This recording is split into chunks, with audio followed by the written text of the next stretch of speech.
The Altenew colouring stencils are a great way to add depth and dimension to your stamped images without breaking the budget. Today I'm showing you how easy they are to use and sharing my tips along the way. Hi, I'm Verity and welcome to my YouTube channel and blog Pretty Little Button. I make paper crafting tutorials for the everyday crafter.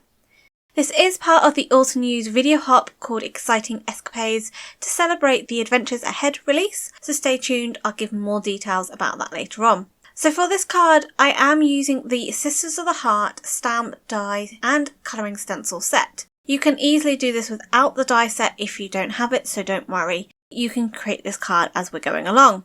So the colouring stencils in this set, there are 4 of them, and on the stencils, each stencil is numbered 1 to 4. This means that you can then look on the back of the stencil packaging and understand which stencil goes with which flower. It has a numbering system on there showing you which of the layers you require for each of the floral images. So there are 2 floral images in the stamp set and you can colour these in with these stencils.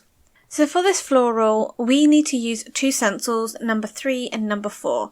And I've just laid over the stencil for the leaves over the top and I'm just adhering it down with some washi tape just to keep it in place. I'm then going to start colouring them in, and the best way I like to do this is with some blending brushes. With this stencil there are a few gaps and I've just placed post-it notes over the top. So for this first layer I'm going to use a light green ink and I'm just using a blending brush to apply this over the stencil and through the negative spaces. I am adding a little bit of shading, so I'm going lighter towards the edges of the leaves and adding more ink towards the darker bases of the leaves and towards the inner parts towards the flowers. It is a really easy process to do, it doesn't take a lot of time and you will get a stunning colouring look. Now these are layering stencils, there are several layers to the leaves and several layers to the flowers. So you don't have to put too much emphasis on the shading with one of the colours because you can just completely add it all over so it's just one flat colour, because there is another layer that you add to create some layering. So I'm just placing the second stencil for this floral over the top. It's really easy to line up, and just like the Altenew's layering stamps, the Altenew layering stencils, colouring stencils, also have little indications of where the stencil will line up with your stamped image, and this will give you perfect alignment. One way to get great alignment is to make sure that you look over the top of the card, down at the stencil, ensuring you've got nice alignment, and obviously my head gets in the way when I'm doing that. So for the second layer I'm then going in with a darker green, and again I am doing the light pressure towards the edges of the leaves and a harder darker pressure towards the base of the leaves. Again, just giving that layer a little bit more definition and interest by adding this difference in pressure to change the difference in colour.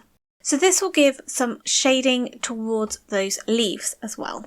Now for the florals, it's really easy to line up. There is a very big bloom and then you've got some smaller blooms as well.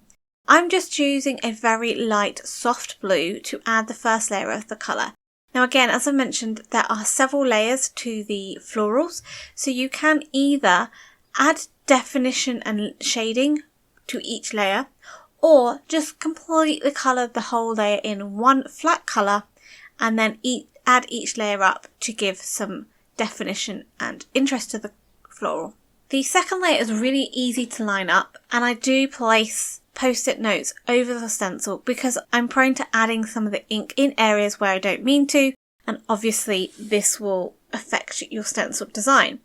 I'm just using a darker blue, and this one just adds the definition to the petals within the floral. And it also has an inner as well. Now I go and do the inner in the same colour because I didn't really have another darker blue to kind of go with that.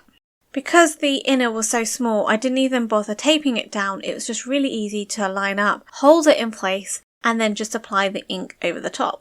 So for the remaining layers, I just kept on holding the stencil in place rather than sticking it down each time.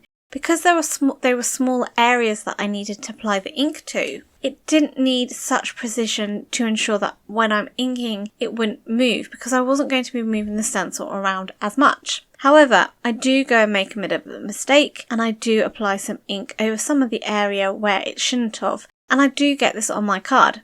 Don't fear though, don't decide, oh, I'm going to scrap this, I've made a mistake, because you can work with it and it won't necessarily be seen, especially when you cut this out.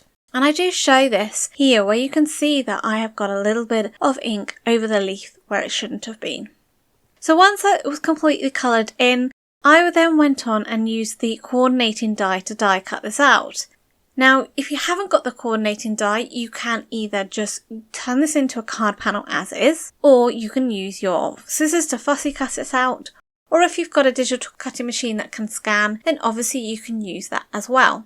Now, I really liked the white on white look for the background with this floral because it really allows the blue to pop against that bright white. But I wanted a little bit of interest that wasn't going to detract away from the actual floral image. One way to do that is to use an embossing folder. So an embossing folder will give lovely texture, it will give some tone on tone look to the card, but it won't distract from your floral image. Before I wanted to place the embossed background onto the card, I wanted to give it a little bit more interest as well, and I love adding some paint splatter to the background. The Altenew watercolour pan metallic set is beautiful for this, adding a bit of a metallic shine, a little bit of interest, so I'm using sort of the bronzy gold colours there just to add some additional interest to the background. Now I foam mounted it onto a white card panel and then I added the floral on top. And I also stamped and heat embossed in a sentiment from the Inky Bouquet stamp set, which also was released in the Adventures Ahead release recently, and just foam mounted this onto the card. Now, as I mentioned, this is part of an Altenew video hop, and as part of the hop, they are celebrating this with prizes worth up to $200. So they are giving away 8 $25 gift cards to 8 lucky winners. In order for your chance to win, you need to leave a comment on the Altenew video, and as well enter on each of the designers' YouTubes to increase your chances of winning. Altenew will draw the random 8 winners and announce them on their Altenew's Winners page by the 19th of June. You'll find a link to the products used in today's video down in the description box below, as well as a blog post where you can see some more inspiration using the release. If you're new to my channel, why not think about subscribing? You can hit that bell icon to be notified when my next video is up. Until next time, happy crafting!